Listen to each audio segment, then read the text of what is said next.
खानावळ या चॅनलमध्ये आपल्या सर्वांचं स्वागत।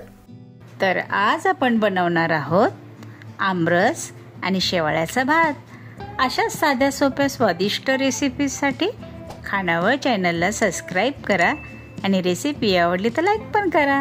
तर आमरस आणि शेवाळ्याचा भात बनवण्यासाठी मी आंबे घेतलेत, तासभर पाण्यामध्ये ठेवलेत, म्हणजे आंबे मस्त थंड होतात आणि रस खूप छान होतो। तर रस बनवण्याआधी मला तुमचे धन्यवाद करायचे, कारण तुमच्या सपोर्टामुळे आज 850 सबस्क्रायबर झालेत। असा सपोर्ट करत राहा, छान छान कमेंट करा, मीही छान छान रेसिपीज दाखवेन। आता आमरस बनायला घेऊ। तर आमरसासाठी हे सगळे आंबे मी स्वच्छ धुवून घेतलेत, वरचा चिकही छान निघून गेलाय तासभर भिजत घातल्यामुळे। आता हा आंबा आपण सगळीकडून असा बिलबिली करून घेऊ, म्हणजे रस सैल करून घेऊ। असं छान दाबून घ्यायचा आणि वरचा देठाकडचा भाग काढून टाकायचा आणि मस्तपैकी हा आंबा बिलबिलीत करून घेतला की रस मोकळा होतो। पण हे सगळं करायच्या आधी ना हात स्वच्छ धुवून घ्यायचे, ह्या हातानेच करायचं ना आपल्याला आमरस म्हणून। तर बघा हे सगळा गर असं छानपैकी काढून घेऊ आणि अशाच प्रकारे दुसरा आंबा पण घेऊ। तर दुसरा आंबाही मस्त असा बाजूने सैल करून घ्यायचा। पटकन होतो हा आमरस, झटकीपट एकदम रेसिपी आहे, नक्कीच करून बघा। तर बघा अशा प्रकारे आपण सगळ्या आंब्यांचा रस काढून घेऊ।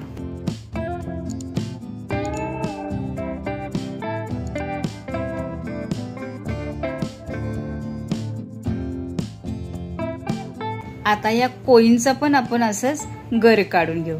ते हातानेच करायचंय, पण ह्या आंब्याचं ना आमरसाची टेस्ट एकदम वेगळीच लागते। या आमरसाची मिक्सर मधूनही होतो, पण तो अगदी प्लेन होतो, ज्यूस टाइप होतो, तो पण छानच लागतो, पण याची चव अगदी वेगळीच आहे। तर नक्कीच करून बघा, हा गावरान आमरस मस्त लागेल।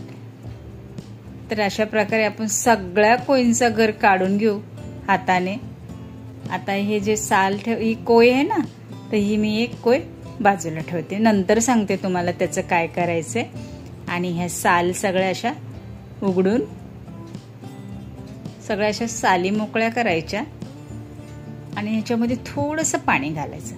आपण दूध नाही घालणार आहोत, पाण्याचा आमरस करणार आहोत। मस्त लागतो हा, कशाबरोबरही खा, छानच लागतो। असं सगळ्या याच्या सालींचा पण गर काढून घेऊ आपण।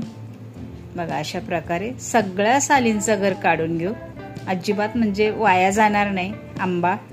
बघा छानपैकी मी सगळ्या सालींचा गर काढून घेतला।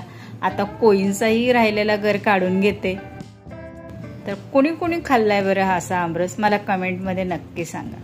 तर मस्तपैकी आता मी हा सगळा गर काढून घेतलाय, या आमरसामध्ये घालते आणि आवडीप्रमाणे गुळ घालायचा। तुम्हाला जसं आवडेल कमी जास्त त्याप्रमाणे घालायचं। आता मी एवढा घातलाय, सगळा मिक्स करून घेते। छानपैकी मिक्स करायचं, सगळ्या गाठी मोडून घ्यायच्या। साखरेपेक्षा गुळाचा आमरस खूप छान लागतो, नक्कीच करून बघा। बघा किती सुंदर दिसतोय आमरस। आता चवीपुरतं मीठ घालून सगळं परत आता एकदा मिक्स करून घ्यायचं। जर तुम्हाला विलायची पूड घालायची असले ना तर तीही घालू शकता, पण मी आपला असा साधाच बनवते, त्याचीही टेस्ट एक वेगळीच असते। तर हा आमरस आहे ना चपाती बरोबर, भाता बरोबर, पुरी बरोबर, धिरड्या बरोबर आणि शेवाळ्या बरोबर, असं कशाबरोबरही खा, छानच लागतो।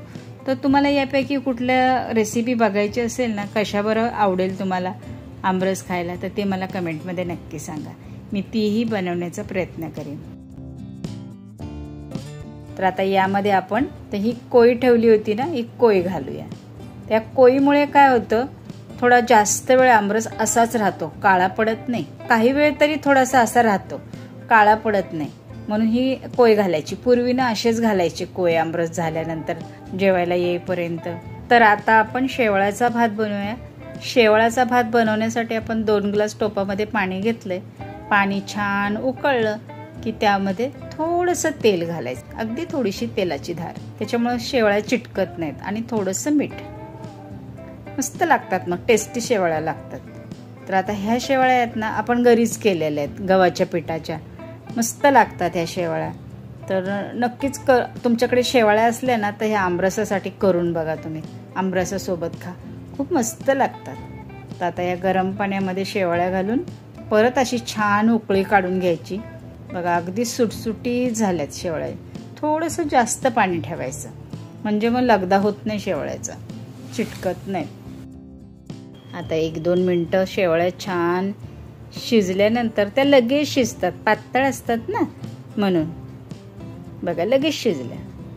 आता ही चाळण घेतली आहे मी, त्या चाळणीमध्ये शेवळ्या टाकायच्या, मग ती सगळं पाणी गळून जाईल. तर आता मस्तपैकी बघा सुटसुटीत शेवळ्या झाल्यात. मस्त अशा चिकट अजिबात झालेल्या नाहीत, मस्त दिसत आहेत. ते एकदम साधी सोपी आणि छान अशी लागणारी ही रेसिपी नक्कीच करून बघा. तर मस्तपैकी शेवळ्याच्या भातावर हा आमरस घालू.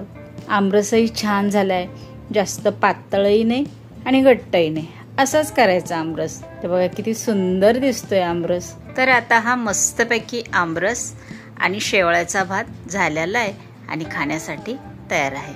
तर कशी वाटली ही याची रेसिपी मला कमेंटमध्ये नक्की सांगा. आजचा व्हिडिओ बघितल्याबद्दल धन्यवाद. पुन्हा भेटूया पुढच्या व्हिडिओमध्ये.